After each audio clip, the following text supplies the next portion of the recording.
जय सिया राम। ओम क्षीरपुत्राय विद्महे अमृत तत्वाय धीमहि तन्नो चंद्र प्रचोदयात्। आप मेरे साथ इस वीडियो में आखिर तक बने रहिएगा, क्योंकि मैं आपको ये बताऊंगी आगे कि यदि आपको इस बार शरद पूर्णिमा के दिन दान, स्नान और व्रत इत्यादि करना है तो वो किस दिन करना है, और यदि खीर बनाकर रखनी है बाहर जिससे कि उसमें अमृत वर्षा हो सके तो वो किस दिन रखनी है।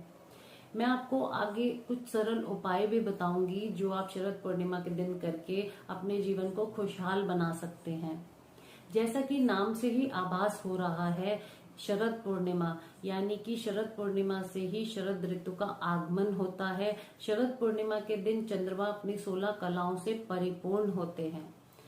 शास्त्रों में इसका वर्णन हमें मिलता है कि शरद पूर्णिमा के दिन ही सागर मंथन के समय जो श्री महालक्ष्मी जी हैं और जो देवता धन्वंतरी हैं, उनका हाथ में अमृत कलश लेके प्रकट्य हुआ था, और प्रकट्य होने के बाद श्री महालक्ष्मी जी का पुनः विवाह जो है वो भगवान विष्णु से कराया गया था। इसका वर्णन हमें भागवत जी में भी मिलता है। यदि आपने भागवत पढ़ी है या फिर सुनी है तो हमें भागवत में ये वर्णन मिलता है कि द्वापर युग में ब्रज में और यमुना नदी के किनारे और शरद पूर्णिमा के दिन ही महारास रचाया गया था। जी हाँ, महारास इस दिन हुआ था, और महारास में कोई साधारण व्यक्ति शामिल नहीं थे। उसमें जो था उस टाइम देवताओं का युग था, तो सभी देवता इत्यादि जो थे वो महारास में उस टाइम शामिल थे। और जो महारास हुआ था, महारास का अर्थ क्या होता है? जब हम अपने आनंद के सर्वोच्च शिखर पर होते हैं, यानी कि भाव विभोर होकर हम मस्ती में डूब जाते हैं, वही होता है महारास। और जो चंद्रमा है वो भी महारास को देखकर और भाव विभोर होकर और अपनी मस्ती में डूबकर अपनी किरणों से, अपनी रश्मियों से अमृत की वर्षा जो है वो कर रहे थे।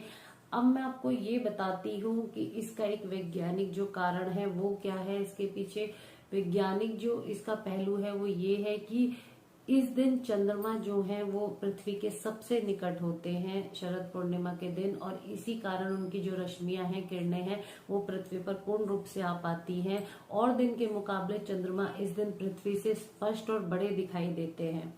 अब बात कर लेते हैं कि आपको किस दिन जो है व्रत इत्यादि करना है और किस दिन खीर बनाकर बाहर रखनी है। तो इस बार जो शरद पूर्णिमा है वो शुरू होगी 19/10/2021 को शाम को 7:05 से, और ये समाप्त होगी 20/10/2021 को शाम को 8:28 पर।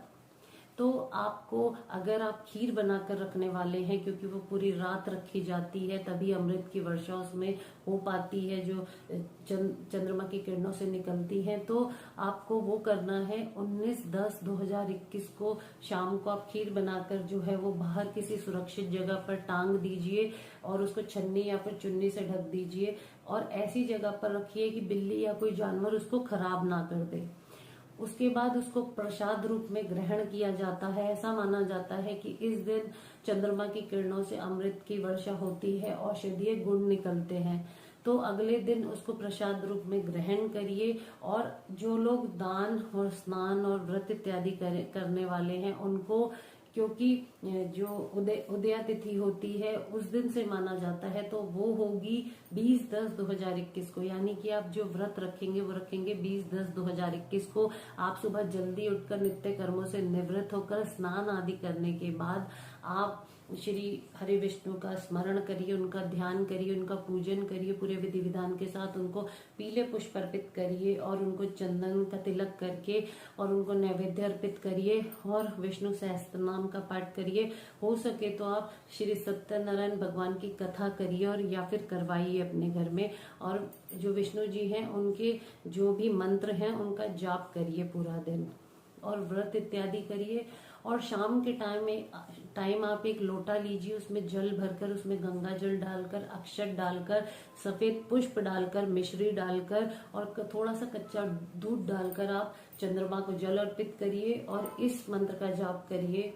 जल अर्पित करते समय ओम चम चंद्रमसे नमः।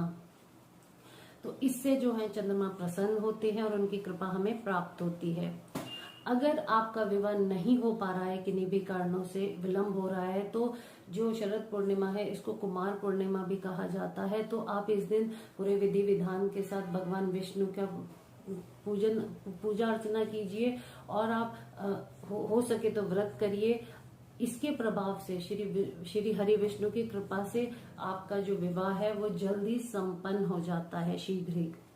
और यदि आपकी पति पत्नी में नहीं बनती है किन्हीं भी कारणों से, तो आप लोग जो है पति पत्नी दोनों शाम के टाइम पर और दूध से जो है वो चंद्रमा को अर्पित करिए दोनों, और जो मैंने मंत्र बताया उसका जाप करिए। तो इससे आपका आपसी कलेश जो है वो समाप्त होता है और सामंजस्य जो है वो बनता है।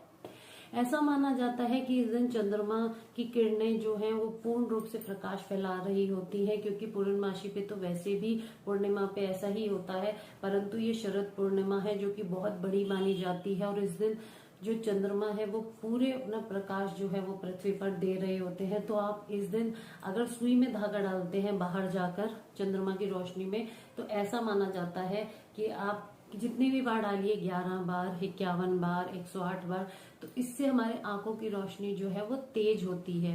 आप डालकर देखिएगा, हम आराम से जो है वो धागा सुई में डाल पाते हैं, क्योंकि मैंने ऐसा किया है।